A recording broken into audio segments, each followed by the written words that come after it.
Shalom, and welcome to another installment of Apostle GMS coming to you live. Same channel, GMS DocuTube, excuse me.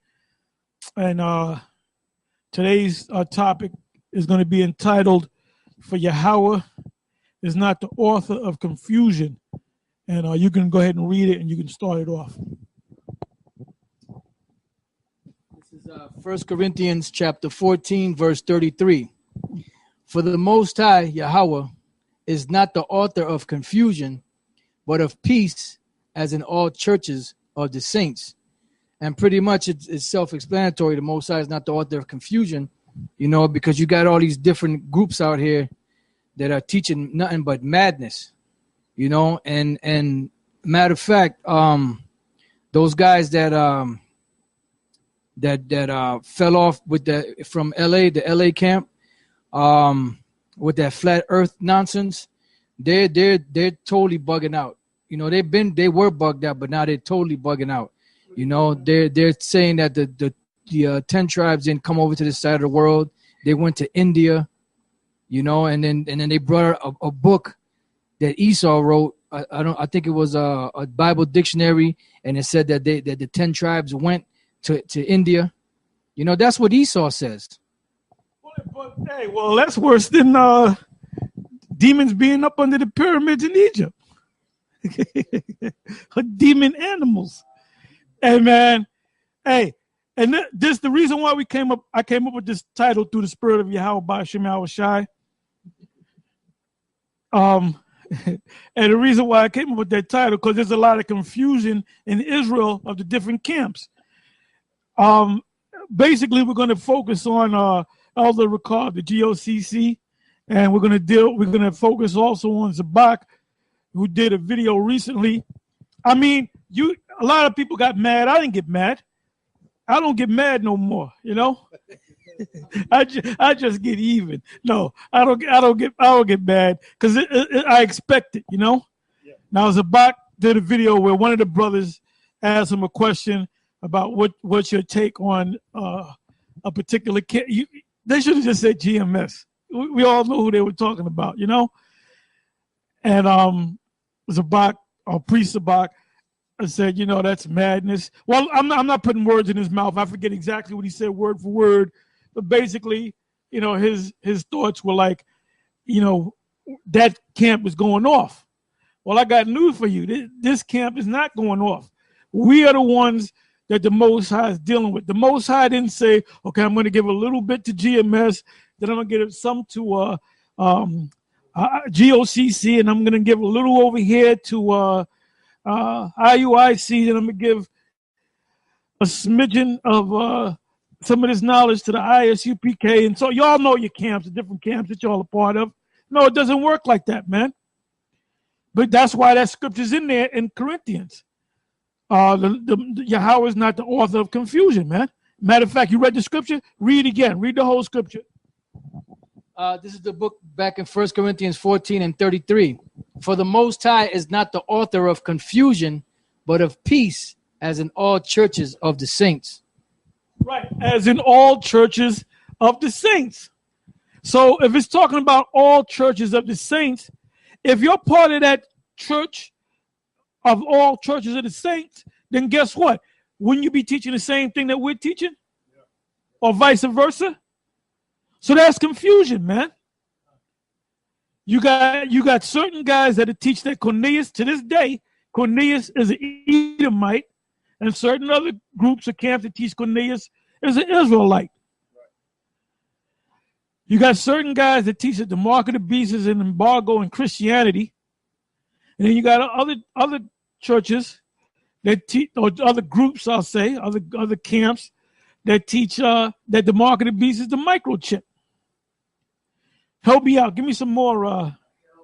Oh, yeah, hell. Okay, we're going to have to cover that. Like the GOCC teaches that there's an actual place called hell. Well, we teach the exact opposite, or the antithesis, the antithesis. That's what the word means. antithesis. What else? Oh, virgin birth. Oh, that's what vocab Cologne teaches. Long he's down with Abu Dudu. They teach that that Mary never had sex with Joseph. Well, they're going off. So at the end of the day, you're going to find out that Cornelius is an Israelite, that the mark of the beast is the microchip technology, that the 10 tribes are the so-called Latin tribes, and they didn't go to no goddamn India, man. All right? That the earth is a globe. What else? That there's not demons. Well, there might be demons under the pyramids. There's demons all over the place. But this he said there's demons there under the pyramids. And they guard the portal to hell. You know, you don't watch Hellboy at one time too many. Well, that's what a lot of these guys do. They'll watch these sci-fi movies, these these spiritually based demonic movies, and they make shit up. You know? But like I said, we're gonna go over all these things. Oh, another thing is, all you other nations, you're going into slavery under the children of Israel. Now, if you're an Elamite, you're not gonna catch as much hell as an Edomite, because Edomite, they're gonna catch the most hell. Them other nations, they're gonna get foots in their asses too, but not as bad as Esau. All right. This is 1 Corinthians 1:10. Now I beseech you, brethren, by the name of our Lord YAHAWAH, that you all speak the same thing, and that there be no divisions among you, but that ye be perfectly joined together in the same mind and in the same judgment. So we're supposed to be speaking the same thing. You know, you can't be having guys out there teaching that Cornelius is an Edomite. Churches of the saints. Right, in the church. And going back to what we read. As in all, what does it say? Read it. You got it. It says, now I beseech you, brethren, by the name of our Lord YAHAWAH, that you all speak the same thing, and that there be no divisions among you, but that you be perfectly joined together in the same mind and in the same judgment. You know, because this is what the church is supposed to be teaching. The church being the elect of the nation of Israel. That's the church, beginning with the apostles, teachers. Yeah, you're not part of the church. That's why, the majority of you guys have the name or the title Christ on your the title of your group, your so-called group. It said, this is Philippians 3:16. Nevertheless, whereto we have already attained, let us walk by the same rule. Let us mind the same thing. We're supposed to be minding the same thing. We're not supposed to be teaching, one guy is teaching about hell, then another guy is teaching about the virgin births, then another guy is teaching that Cornelius is an Edomite, but you all come together as one.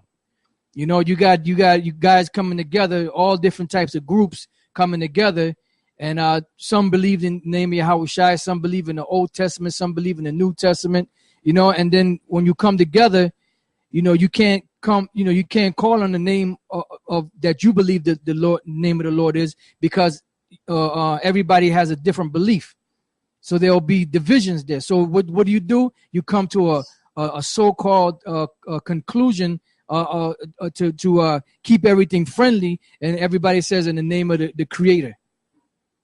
What's the name of the Creator? When Paul went to Athens, when he saw the superinscription on the that the Athenians had put up, they said, to the unknown God. What was the first thing Paul did?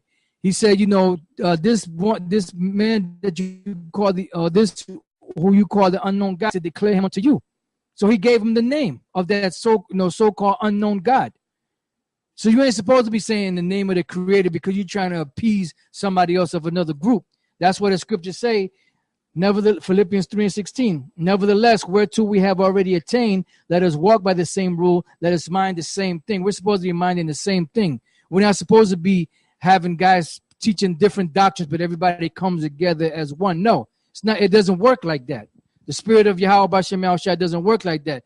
And as the name of the title is, the Most High is not the author of confusion. Let me get Amos real quick. This is the book of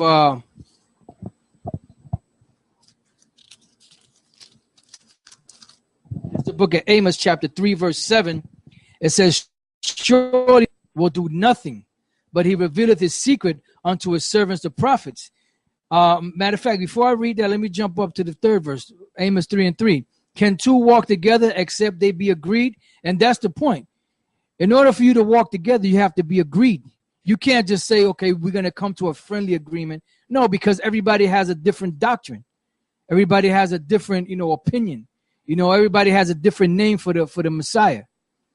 So you're supposed to be speaking the same thing if you're going to walk together. Verse 7 says, surely the Lord power will do nothing, but he revealeth his secrets unto his servants, the prophets. And the reason why you guys can't get it is because you're not prophets of the Lord. You're not part of the elect. Because if you were part of the elect, you would understand that Cornelius is an Israelite, and if you were caught up in that badness, that he was an Edomite, eventually the Spirit of the Lord will work with you. If you search the scriptures, that you come to the reality or realization that Cornelius is indeed an Israelite. You know that the virgin birth is not so. That YAHAWAH's father, Joseph, and his mother Mary had sex to produce YAHAWAH. You would know these things through the Spirit, because that so-called virgin birth thing, that's something that the nations teach. Every nation that's been on the earth, going back to the Sumerians, going back to the Babylonians, Semiramis, Nimrod, and Tammuz, they all taught that same crap. All right. So back in Amos 3 and 3, can two walk together except they be agreed? And pretty much, if you're not in agreement, you can't walk together. And it's never going to work, because there's always going to be some type of conflict, some type of bumping heads, because there's a difference of opinion in doctrines. There's a difference of opinion in the names of the Messiah. One guy believes in the Old Testament. Another guy believes in both. One guy only believes in the New Testament. You can't come together like that. It don't work like that, because the Spirit of the Lord, what that causes? That causes confusion. That's why you got so many people out here saying, well, I'm confused. I don't know who's teaching the truth or who's not. No, you got one group teaching one thing and another group teaching something else. That brings about confusion. Yes, on the Apostle Gabar? Yeah, I got a precept for you. The book of 1 Corinthians 14 and 26. How is it then, brethren, when ye come together, every one of you have a psalm, have a doctrine, have a tongue, have a revelation, and have an interpretation? Let all things be done unto edifying. That's it. And the word edifying means to build, like an edifice. Yeah, like when you go on a job site, all the workers are working together with each other. Right. What if you had a group of workers doing their own thing? Yeah. That would be the building site would be chaos. That's right. And the building certainly wouldn't go up. Yep. Because each man want to do his thing, The sheetrock guy, he's supposed to do sheetrock, but he's out doing something else. Yep. Yeah, or you got one set of guys building. Yeah. They put up a wall, and then when they go to work on another wall, the next group comes in and takes that wall down. The demo guys. It's madness. Yeah. How's the house going to be built? Con. Yeah, because you got to work in unison. Everything has to work. There's a reason why the Lord said to speak the same thing. That's the reason why scriptures like that are written, because the Lord knew that there was going to come a time where there was going to be nothing but confusion, and these guys. I'm just speak on the guys that were a part of Great Millstone that are no longer a part of Great Millstone, whether they left on their own, got suspended, got upset, and left, or whether they got kicked out, or whatever the case was. Once you separate from the vine, that oil starts leaking out of you. That's why you'll still speak the name of Yahawah Shemel Shai. You'll still teach the truth the right way, but eventually, in process of time, that stuff starts leaking out of you, and you start seeing things in the scriptures that are not there. Yep. Another precept, the book of 2 Timothy, the 4th chapter, beginning at the 3rd verse. For the time will come when they will not endure sound doctrine. Sound doctrine. That's right. Which is healthy doctrine. Yeah, to make you healthy. Which the word healthy, When you look it up, health means whole. I mean you're together. You're put together as one piece, not pieces all over the place. Because like Great Millstone, we're one unit. We're not pieces all over the place. We're coming together as one unit. For the time will come when they will not endure sound doctrine. And the key word there is endure, because when you look up that word, it means to make hard. That's where you get the word durable from. Something that's durable means it takes a lot of punishment. So we're living in a world that's full of lies. So we have to endure. I mean, you have to fight and hold on to sound doctrine, which means you have to be hard. In order for you to teach the truth, you got to be hard, man. You know, you can't be no wimp, because if you're a wimp, you'll fall for any doctrine out there, you know? So this truth makes you hard. For the time will come when they will not endure sound doctrine, but after their own lusts shall they heap to themselves teachers having itching ears. Now that word itching, all right, let's see what it says. Because as you know, words are important. While you're looking for that, like the name Christ, we're not supposed to be using that. We're not We're not Baptist, Christians, as in that Americanized Christian sense. And the word Ahiah and Yeshaya, those are not the names of the Most High. And see, you begin to see that guy's a bug out, man, teaching that there's demons up under the pyramid, and that the dinosaurs, the demons made the dinosaurs. They call them demon animals. The dude sound like a bug out, man. Yeah, I looked up that word. Well, let me go back and read it again. But for the time will come when they will not endure sound doctrine. And we're in that time right now, brothers. But after their own lust. If I may say this, Apostle. Yeah, absolutely. You know what? Absolutely. After a while, this guy, Elder Rakar from the GOCC, Bubbleize. He ain't no elder, man. Yeah, I don't like calling him that either. You know, Bubbleize. You know what that shit is that he's teaching? That's nothing but a new age religion. He's nothing more than a cheap carbon copy of Jordan Maxwell. That's that crap Jordan Maxwell teaches. That Gnosticism, that crazy Deepak nonsense. Chopra. Yeah, Deepak Chopra wisdom, man. That fucking space age, new age bullshit. That bugged out music. You ever heard that new age music? Oh my goodness. But after their own lust, meaning however they their feelings, they're going on emotions. But after their own lust shall they heap to themselves teachers having itching ears. Now, when you look up that term itching, the Greek word there is napho, and it says desirous of hearing something pleasant. I mean, that says it all right there. Yeah. And that reminds us of the scripture in Isaiah, speak unto us smooth things, prophesy unto us deceits. What is that, Isaiah 29 or Isaiah 30? That's them niggas, man. You know, Isaiah 30, right. So you got a group of individuals that want to hear smooth things. They don't want to hear the truth, because the truth is bitter, right? That's what it tells us in Ezekiel. That's what the Lord told Ezekiel. You know, the Lord told Daniel the same thing. You know, the Apostle John, when he swallowed the book, in his mouth it was sweet, but as he digested it, it became bitter. That's the truth. So those guys, they own, reading on, it says, and they shall turn away their ears from the truth, like those cats in L.A., you know, and shall be turned unto fables. What's a fable? Like that demons under the pyramids? That's a fable, man. Yeah, that shit ain't real. That's a fable. What other fables are there? The dinosaurs are those are hybrid animals that the demons that got cast out of heaven created. And you can't prove that. The scriptures say